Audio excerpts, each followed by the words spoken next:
Hello everyone, welcome back to another video of Mr. Nightmares. And I hope everyone having an awesome, great day. If you're not, throwing positive vibes to you, abundant vibes. We are back with Mr. Nightmares 3 Disturbing True Stories. So sit back, relax, and let's get into it.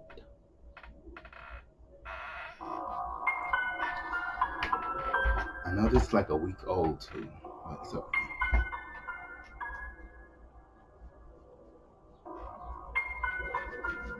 When I was 19, I worked as a camp counselor at a summer camp. The job would be to entertain and chaperone a large group of kids with a bunch of other counselors for 3 sessions for the summer. That meant 3 different groups of kids would come at different points in the summer. Each group would come for 2 weeks, which meant I was away from home for this job for a total of 6 weeks. By the time the last group came, summer was more than half over, and I was ready to finish this job and get home. At some point during the second week of the 3rd session, and the final week of the job for the season, one of the kids in my group, named Todd, wasn't feeling good, so he wanted to go back to the cabin to go to sleep while everyone else was around the campfire. When we got back to the cabin for 10 to 12-year-old boys, I left Todd to brush up and go to bed.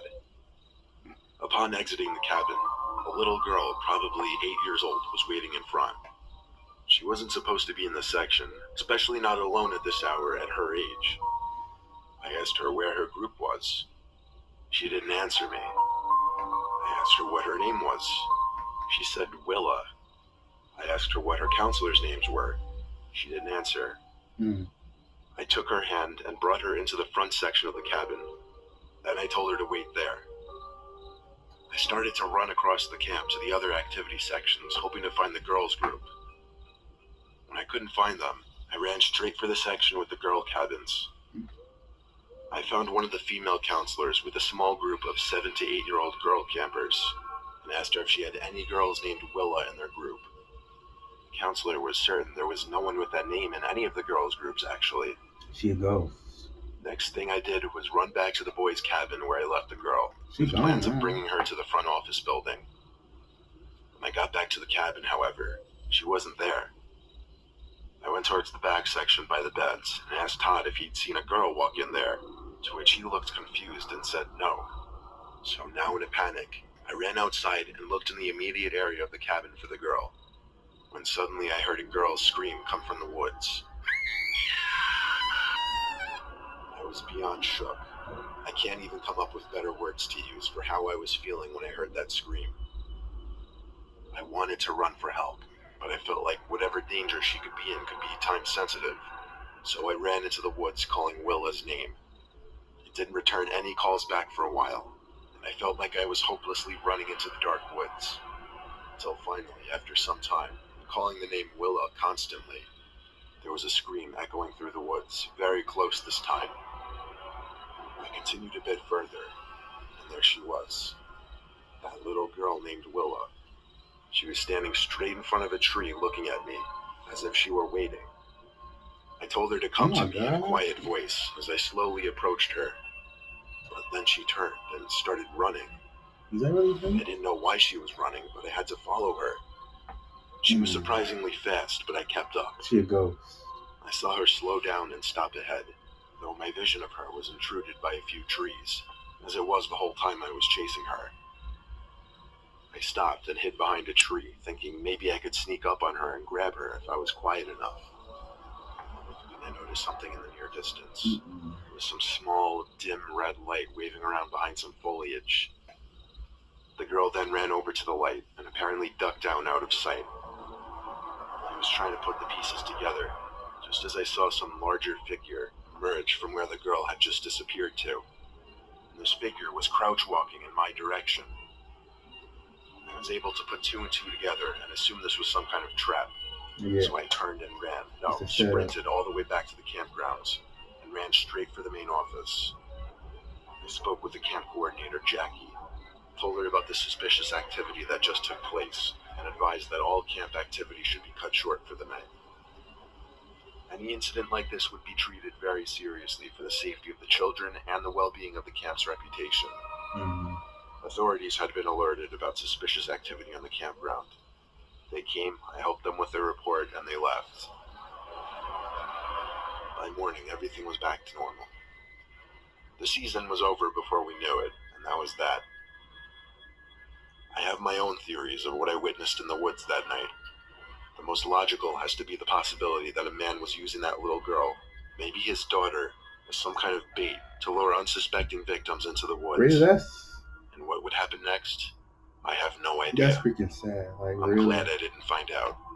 an innocent 8-year-old girl to do your dirty work. That's pathetic. Truly pathetic. I've been through a lot of hellish experiences in my life, but this one takes the cake. It was about 20 years ago, so I was, I believe, around 20 years old. This was way before cell phones and navigation garments. I was working off the books for a media company at the time, who were paying me for my photography and videography skills.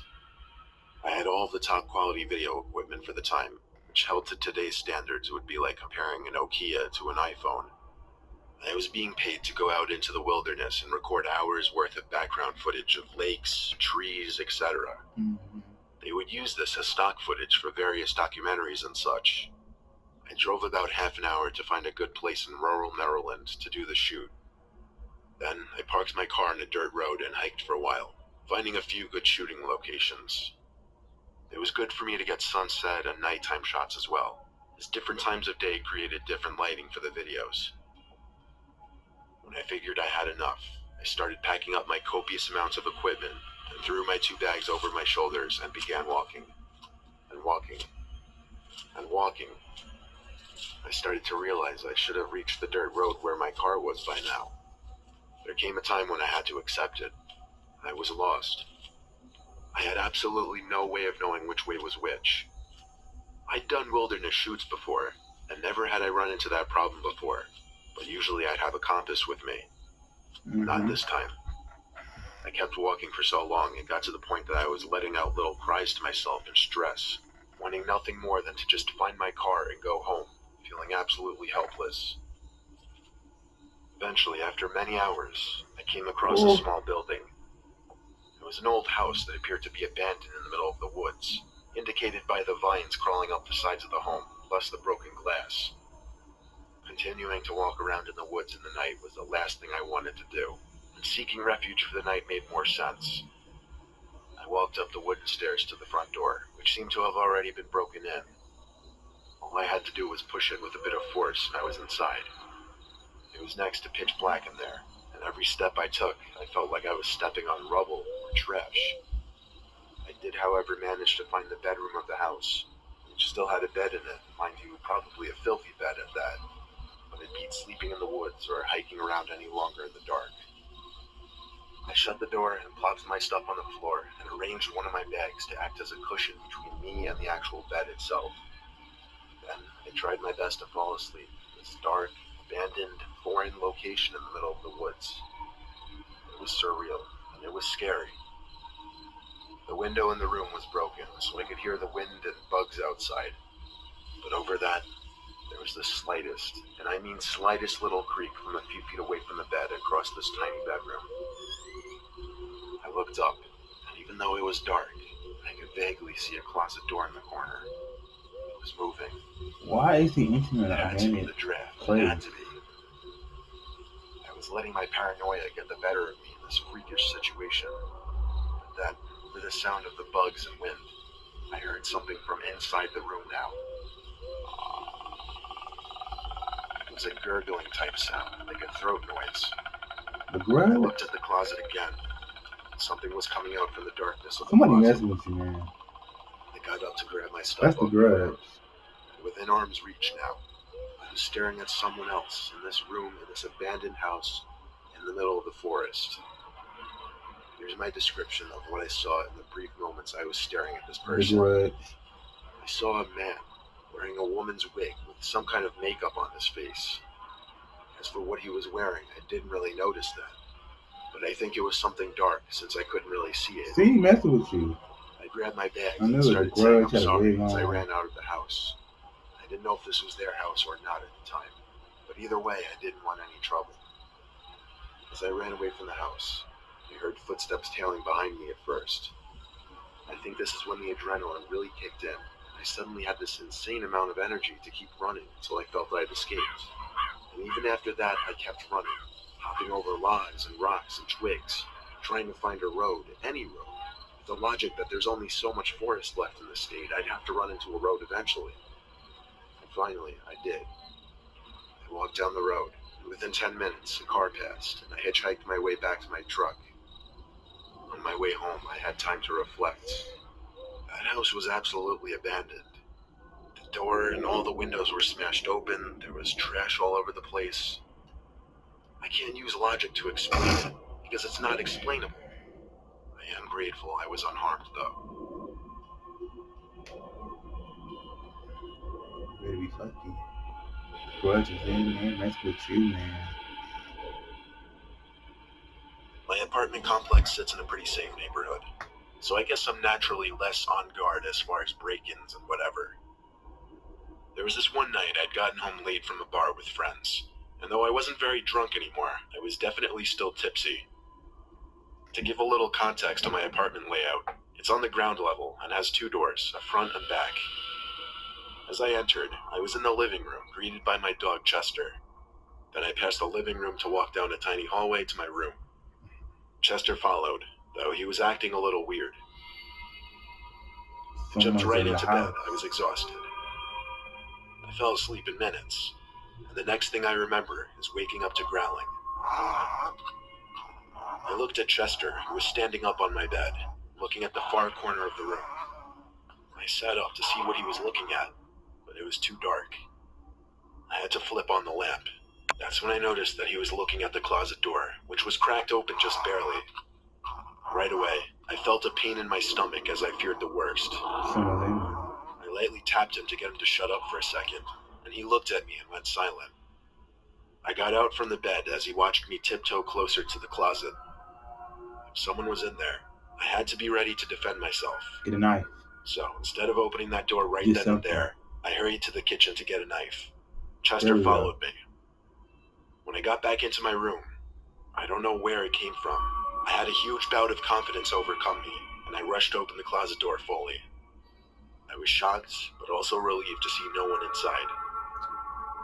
I called Chester an idiot as I went back to the kitchen to put the knife away. What? When I got back into the room, don't call her that I saw idiot. Chester looking under my bed, growling again. I bent down to take a look, and there was a man hiding under my bed. What? We made eye contact for a second, and then I grabbed Chester and ran outside to knock on the neighboring apartment's door. My neighbor opened in his pajamas, and I begged him to let me in after explaining that someone was in my apartment. He let me in immediately and let me use his phone to call the police. The intruder wasn't in the apartment anymore by the time the police came and searched the place. If it weren't for my tiny little chihuahua who couldn't harm a fly, I may not have come out of this in one piece. You called him an idiot first. The flag number 1 was he was suspicious when we first walked in. 2, he was growling at the closet door. 3, you should grab that knife and had it with you the whole time. That's what I'm thinking. Well, these videos were quite disturbing. It wasn't really disturbing. The first one was not so disturbing, but not creepy, but it was a setup. So I guess you could say it was like shocking. The second one,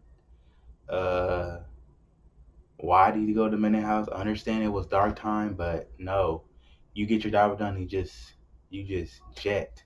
Third one, intruder in your house, creepy old man, same as everything. So tell me guys what you think about this video. What's your thoughts on this video, Mr. Nightmares, and Mr. Nightmares channel will be down below. Until next time, you guys, be sure to like, share, subscribe, all the great stuff. Until next time, peace.